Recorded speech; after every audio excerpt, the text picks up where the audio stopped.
ഷേബാരാജ്ഞി Solomon രാജാവിന് കൊടുത്തതുപോലുള്ള സുഗന്ധദ്രവ്യങ്ങൾ പിന്നീട് ഒരിക്കലും കണ്ടിട്ടില്ല.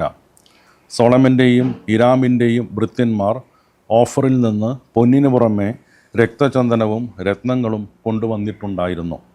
ചന്ദനത്തടി കൊണ്ടും ദേവാലയത്തിൻ്റെയും കൊട്ടാരത്തിൻ്റെയും പടികളും ഗായകർക്ക് വേണ്ട വീണകളും കിന്നരങ്ങളും നിർമ്മിച്ചു.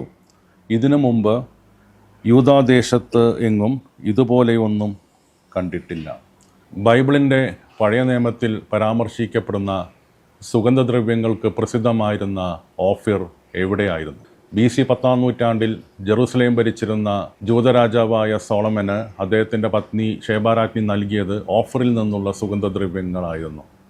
ഓഫറിൻ്റെ ലൊക്കേഷനെക്കുറിച്ച് തർക്കങ്ങളും സംവാദങ്ങളും ചരിത്രകാരന്മാർക്കിടയിലും ചരിത്ര വിദ്യാർത്ഥികൾക്കിടയിലും ഇപ്പോഴും നിലനിൽക്കുന്നു.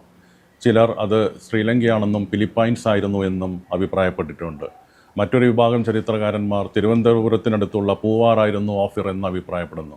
എന്നാൽ ശ്രദ്ധേയമായ ഒരു കാര്യം, ചില ചരിത്രകാരന്മാർ കോഴിക്കോടിനടുത്തുള്ള ബേപ്പൂരായിരുന്നു ഓഫിർ എന്ന് അഭിപ്രായപ്പെടുന്നു. സോളമൻ്റെ കൊട്ടാരവും ദേവാലയവും നിർമ്മിക്കാനുള്ള തേക്ക് കയറ്റുമതി ചെയ്തത് കേരളത്തിൽ നിന്നായിരുന്നു എന്ന് പുരാവസ്തുപരമായ തെളിവുകൾ സൂചിപ്പിക്കുന്നു.